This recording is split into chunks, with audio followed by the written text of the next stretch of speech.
Buen día, licenciada y compañeros. Mi nombre es Magda Marisa Sánchez Lima. Nosotros somos el grupo número 5 del curso de Introducción a la Economía 1 de la Escuela de Ciencias Políticas. En este caso hablaremos acerca de la formación económica social y la importancia que tuvo en el transcurso del tiempo. En este caso es importante recalcar la historia de la economía, ya que la economía tuvo grandes avances a nivel general. En esta ocasión vamos a hablar acerca del nivel social como tal, ya que vamos a hablar acerca de la socioeconomía y la economía como tal social. Es importante tener presente que cada sociedad concreta no es un caótico de distintos fenómenos, sino en sí es la forma o el sistema como tal integral que tiene cada sociedad, el sistema que maneja como tal para que la economía pueda suplantar las necesidades de su sociedad, de su estado, de su país como tal en general, de la población. En este caso es importante entender que la actividad social de la humanidad como tal influye bastante en la economía que va a tener la sociedad, porque como tal las personas son parte importante de la sociedad y también ellas son las encargadas también de poder generar para que la sociedad pueda ser estable y sostenible. En este caso vamos a hablar acerca de diversos subtemas como tal, como son las fuerzas productivas, que son las relaciones entre la sociedad y la naturaleza. Es lo que las personas como tal tienen a su alrededor y que lo utilizan para así poder generar economía. También están las relaciones de producción, que son las relaciones entre las personas dentro de la sociedad. Es decir, estas relaciones de producción es, por ejemplo, un empleador y un empleado conocidos como tal que puedan brindar empleado para así poder generar estos ingresos, tener los impuestos para que la sociedad pueda tener ingresos también. También está la base económica, que es el conjunto de relaciones y el modo de producción que determinan la peculiaridad de cada formación socioeconómica. En este caso es cada modo con el que se va a trabajar para que pueda tener la sociedad de economía sostenible. Existen también, como les había indicado, las fuerzas productivas. Estas representan las interacciones que tiene cada persona dentro de la sociedad con lo que es la naturaleza. Y otra diferencia entre las relaciones de producción es cómo se relacionan entre sí las personas. Esto es algo muy similar porque van de la mano tanto las fuerzas productivas como las relaciones de producción también. En este caso también vamos a hablar acerca de cuando empiezan los recursos a ser escasos y vamos a hablar acerca de la escasez, que son las situaciones en las que los recursos empiezan a ser limitados y las necesidades ilimitadas, es decir, nuestras necesidades crecen y los recursos quedan muy bajos. Y entonces nosotros empezamos a ver cómo generar más recursos o bien cómo cambiar también la forma en la que vamos a sostener los recursos. Pueden ser tanto el tiempo, la tierra, el trabajo y el capital, y los recursos naturales también con el que vamos a trabajar. Estos recursos limitados en relación con lo que tiene la demanda de la sociedad. A veces la escasez puede ser económica, puede ser de la tierra, que también es la que nos manda la economía, y también de la mano va lo que es la elección, es decir, empezar a buscar qué es lo que vamos a suplantar como tal, qué elementos vamos a empezar a elegir para que podamos nosotros suplantar las necesidades.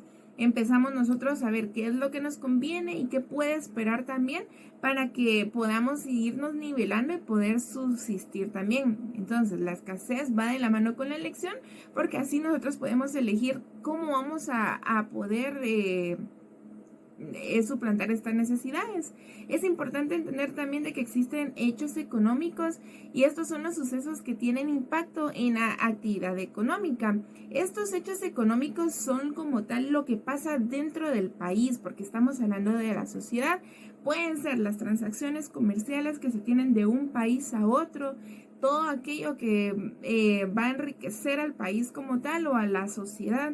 También están las contrataciones y el trabajo. Es demasiado importante el trabajo en una sociedad porque si un país como tal no tiene empleo no va a generar ingresos y entonces va a disminuir lo que es la economía. Entonces es muy importante que existan contrataciones y trabajos para que la economía del país pueda ser sostenible. También está la inversión capital productiva, es decir, lo que vamos a invertir para poder así generar ingresos, lo que las empresas como tal invierten en el capital para así poder generar ingresos a nivel general y poder así también pagar los impuestos que se tienen a nivel general. También está el consumo de bienes y servicios. Esto también es un hecho económico que se reconoce como actividad social, porque todo hecho económico tiene un bien y también tiene un servicio, lo que nosotros tenemos y lo que también nosotros necesitamos. También existen las variables económicas, que son cualidades o características que se va a tener en un fenómeno económico. Y en este caso igualmente vamos a nosotros responder varias ideas como modos de producción, modos que ayudaron a poder a tener avances dentro de la economía, que puede ser el modo primitivo. Igualmente estaba el modo esclavista, también estaba el modo de producción feudal, y por último tenemos el nacimiento del capitalismo, que es donde ya como tal empieza a tener muchas fuerzas productivas a nivel global también, para ver qué país como tal va generando más ingresos, pero siempre centrándose en la economía que tiene cada sociedad y cada problema que va generando. Así que es demasiado importante que tomemos en cuenta a qué se refirió como tal esto y cómo fue el avance que tuvo la economía en estos modos de producción. Así que empezamos con el video.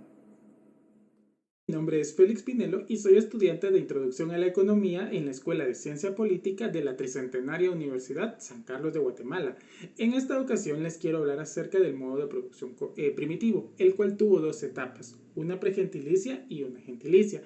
Es precisamente en esta primera etapa donde la economía se basó en la recolección de alimentos, la pesca, la caza, y esto se hacía utilizando herramientas muy sencillas, lo que la naturaleza les proveía, piedras, palos, básicamente esto. Sí llegaron a tallar algunas puntas en piedra, desarrollar algún tipo de hacha, pero en realidad todo se limitaba a lo que tuvieran a su alcance. Es precisamente también en esta etapa donde el hombre descubre cómo producir fuego, el maravilloso fuego.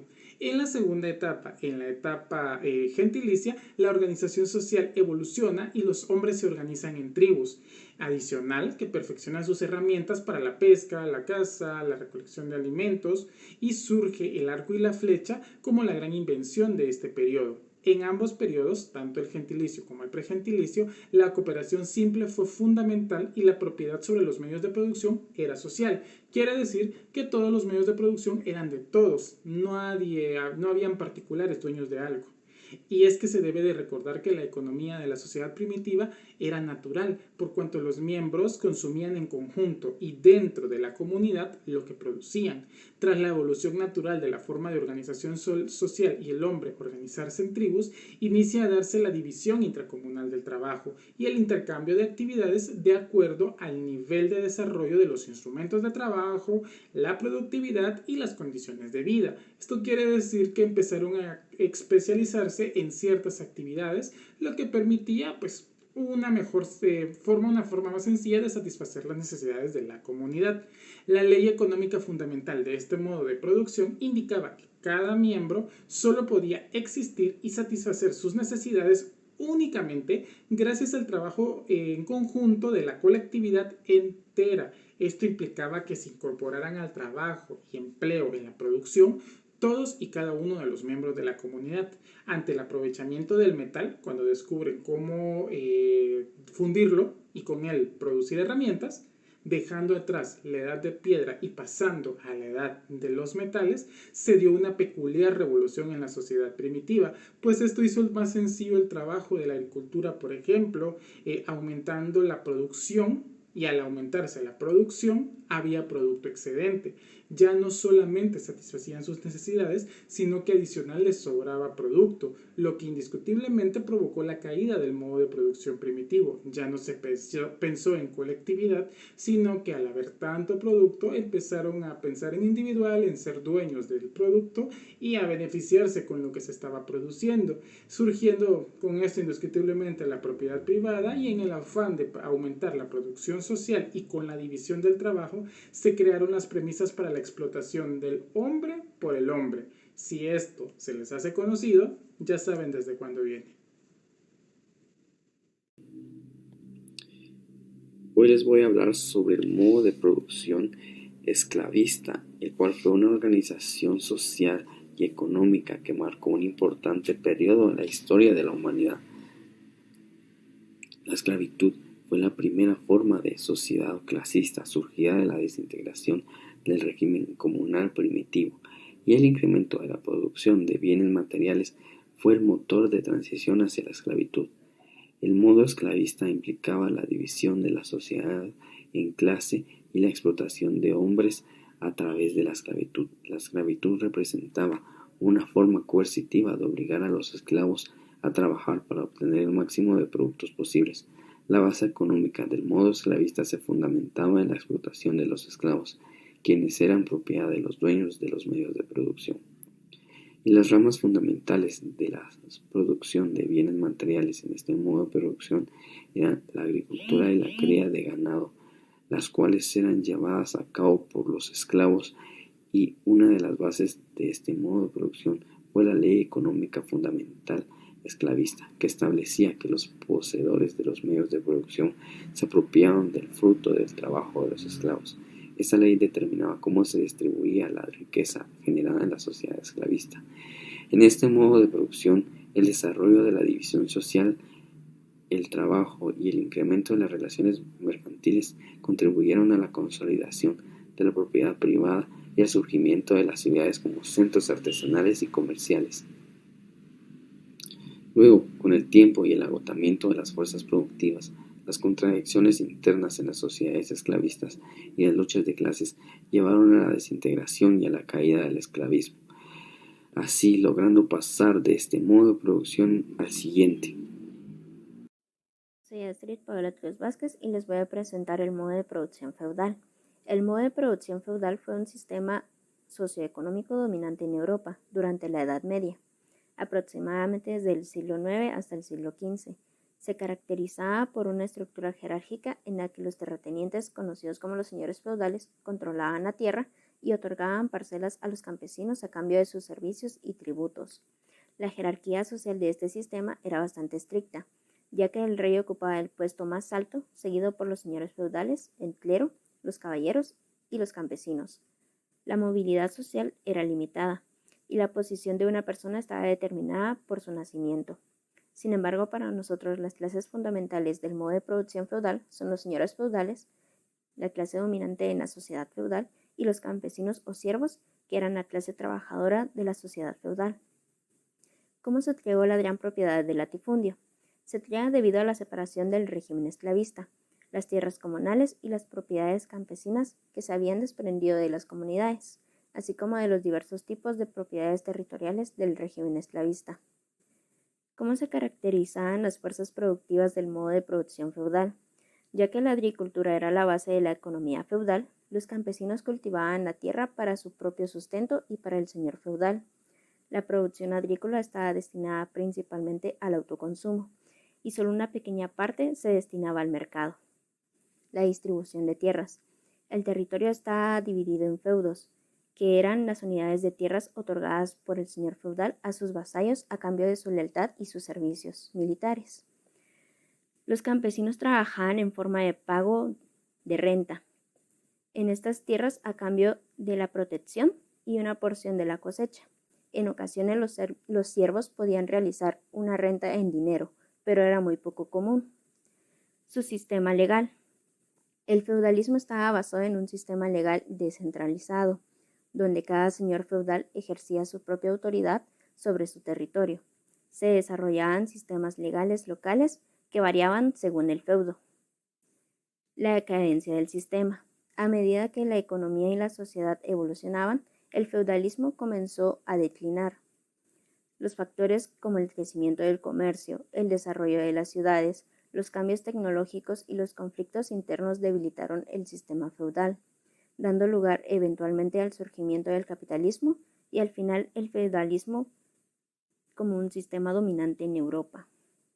Buen día, licenciada. Mi nombre es Sebastián Estrada Sánchez y continuando me corresponde hablar un poco del nacimiento del capitalismo. Entonces nos vamos a situar en el siglo XIV, que en este siglo trajo consigo hambrunas, enfermedades como la peste negra, por ejemplo. Todo ello supuso una caída drástica de la demografía, acompañada por un modelo económico feudal que era incapaz de dar respuesta a las necesidades de la población. El desarrollo tecnológico de la edad medieval era escaso. Los señores feudales no eran capaces de sacar partido a los excedentes y la actividad económica se concentraba en las zonas rurales. De ahí que las ciudades, al igual que la burguesía, jugasen un papel secundario en la economía. Sin embargo, pasado el siglo XIV, el feudalismo comienza a decaer, surgen los primeros estados, decrece el poder de la nobleza, terminan el vasallaje y la servidumbre. También las transacciones comerciales se monetizan y aumenta el comercio marítimo, el comercio por medio de barcos. Más allá del final de la Edad Media, otro elemento de gran importancia en esa transición son las revoluciones que tienen lugar en el siglo XVIII. A nivel económico tiene un impacto decisivo la revolución industrial, mientras que en el plano político resulta decisiva la revolución francesa. Esa transición supondrá el final de las monarquías autoritarias, también surgiendo los estados modernos, que al concluir la edad moderna terminarán avanzando hasta adoptar como sistema político la democracia liberal. También así resaltando de la mano los textos principales de Marx, El Capital. También hay un fragmento ahí respecto al tema sobre la acumulación originaria, llegando así los estados al capitalismo, que es un sistema económico que se caracteriza por la búsqueda de ganancias y la acumulación de las mismas. Se fundamenta en la propiedad privada de los medios de producción con fines de lucro, de la libre competencia y la libertad de trabajo. Este sistema enfrenta a la burguesía, también llamados patrones o capitalistas, que estos son propietarios de los medios de producción, y los obreros, que estos son trabajadores que venden su fuerza de trabajo para explotar los medios de producción y por la cual reciben un salario y continúan su vida. Gracias.